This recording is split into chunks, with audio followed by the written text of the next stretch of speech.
চাকরির ইন্টারভিউতে ভয় না পাওয়ার, ঘাবড়ে না যাওয়ার সবচেয়ে ভালো উপায় হলো আগে থেকে প্রস্তুত হওয়া, প্র্যাকটিস করা, অভ্যাস করা।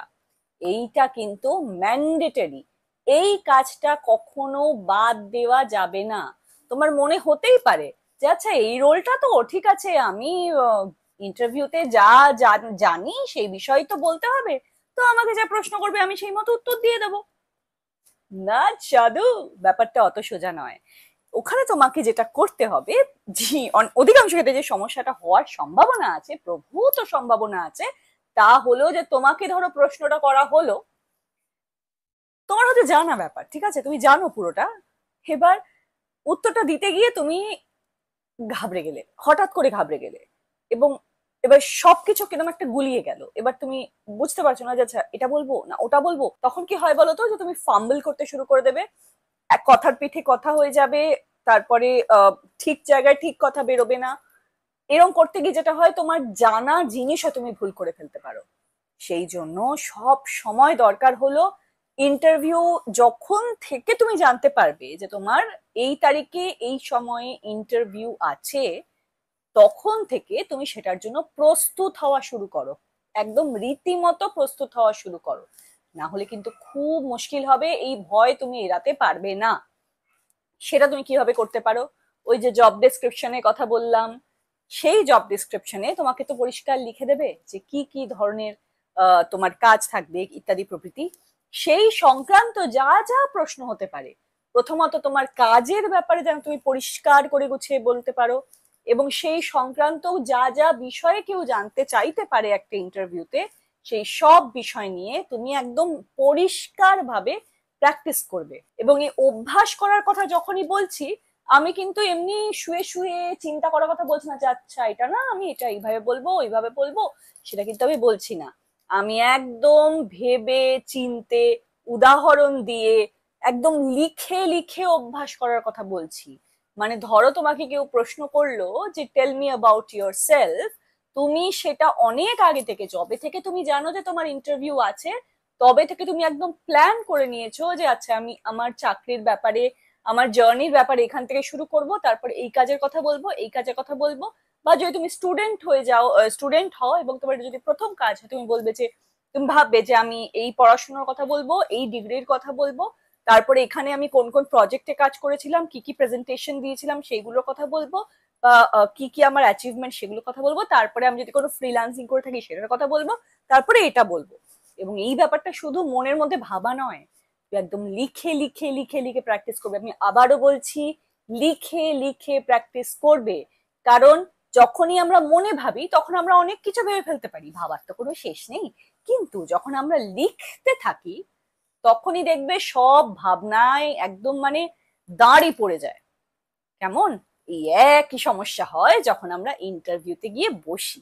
আমরা যখনই মুখটা খুলি কথা বলার জন্য, একেবারে কুলুপ এঁটে যায়। তো সেই জন্য একদম লিখে লিখে পরিষ্কার ভাবে প্র্যাকটিস করবে। যখন লেখা হয়ে গেল, সেটাকে বলা প্র্যাকটিস করবে। নিজে এমনি বলতে পারো, আয়নার সামনে দাঁড়িয়ে বলতে পারো, মোবাইলের ক্যামেরায় বলতে পারো, কিন্তু বলাটা ম্যান্ডেটরি। দরকার হলে নিজেকে রেকর্ড করো, রেকর্ড করে শোনো, তাহলে তুমি বুঝতে পারবে তোমার বলাটা ঠিক হচ্ছে, ভুল হচ্ছে, ভালো হচ্ছে, বাজে হচ্ছে। বাজে হলে এ বাবা করে মন খারাপ করার কিছু নেই। আবার প্র্যাকটিস করো, আবার চেষ্টা করো, তুমি ঠিক পারবে। বিভিন্ন টুল আছে যেগুলোর মাধ্যমে তুমি একদম ভার্চুয়ালি অনলাইনে ইন্টারভিউ প্রিপারেশন নিতে পারবে, যেটাকে বলে মক ইন্টারভিউ নিতে পারবে, মক ইন্টারভিউ দিতে পারবে, সরি। তো তুমি এই মক ইন্টারভিউ গুলো কি হয়, যেখানে তোমার যন্ত্র আর কি, যেখানে ধরো যে টুল তুমি ব্যবহার করছো, সেখানে একজন ভার্চুয়াল অ্যাসিস্ট্যান্ট তোমাকে সেই বিষয়ে প্রশ্ন করে, তুমি সেখানে উত্তর দাও।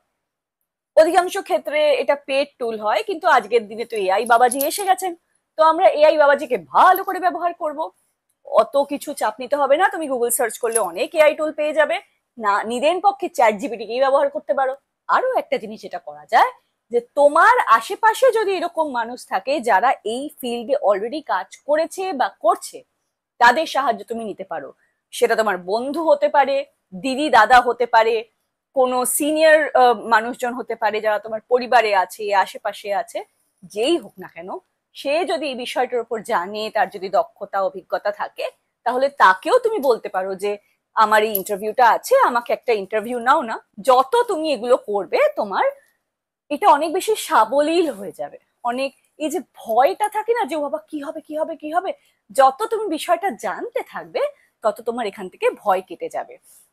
দেখো, তোমার যে বিষয় সেই বিষয় সংক্রান্ত যে প্রশ্নগুলো হতে পারে সেটা তুমি একটু ইন্টারনেটে সার্চ করলেই পেয়ে যাবে, ঠিক আছে? ইন্টারনেট, চ্যাট জিপিটি, অন্য এআই টুল, যাই খুশি হোক, পেয়ে যাবে। এছাড়াও কিছু যে নর্মাল প্রশ্নগুলো হয় যেগুলো করা হয়েই থাকে, সেইগুলো একটু ভালো করে মানে প্রিপেয়ার করে নাও, কারণ ওগুলো তো কমন কোয়েশ্চেন না। এরকম যেন হয়ে যাচ্ছে যে তোমার কাছে প্রশ্নপত্র দেওয়া হয়ে গেল, তুমি জানো যে কি প্রশ্ন আসবে, তা সত্ত্বেও তুমি প্রিপেয়ার করছো না। এটা একটা মানে বোকামো হয়ে যায়। কেউ করে না এটা। আমরা পরীক্ষার সময়, স্কুলের সময় করিনি, কলেজে করিনি, তাহলে চাকরির জায়গায় সেটা কেন করবো বলো তো? প্রথমেই সাধারণত যে প্রশ্নটা করা হয় যে tell me about yourself, যে তুমি নিজের সম্পর্কে বলো। এছাড়া করা হতে পারে যে why did you leave your last job, তুমি আগের কাজটা কেন ছেড়েছো। তোমাকে বলা হতে পারে যে tell me about your 5 positives and 5 negatives, বা 5 স্ট্রেংথস অ্যান্ড 5 উইকনেসেস। বা ধরো তোমাকে বলতে বলা হলো যে তুমি আগামী 5 বছরে নিজেকে কোথায় দেখছো।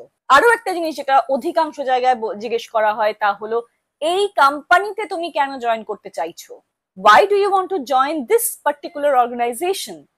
এই ধরনের যে প্রশ্নগুলো থাকে সেগুলো তো সর্বত্র করা হয়, তো এইগুলোর জন্য প্রিপেয়ার না করা তো ঠিক হবে না, না? তো যা যা যে যে ক্ষেত্রে তোমার মনে হয় যে এটার অপশন আছে, এটা জিজ্ঞেস করতে পারে, কোন রকম যদি এতটুকু সম্ভাবনাও থাকে সেটা মিস করবে না, সেটা একদম ভালোভাবে লিখে লিখে সেটা প্র্যাকটিস করবে।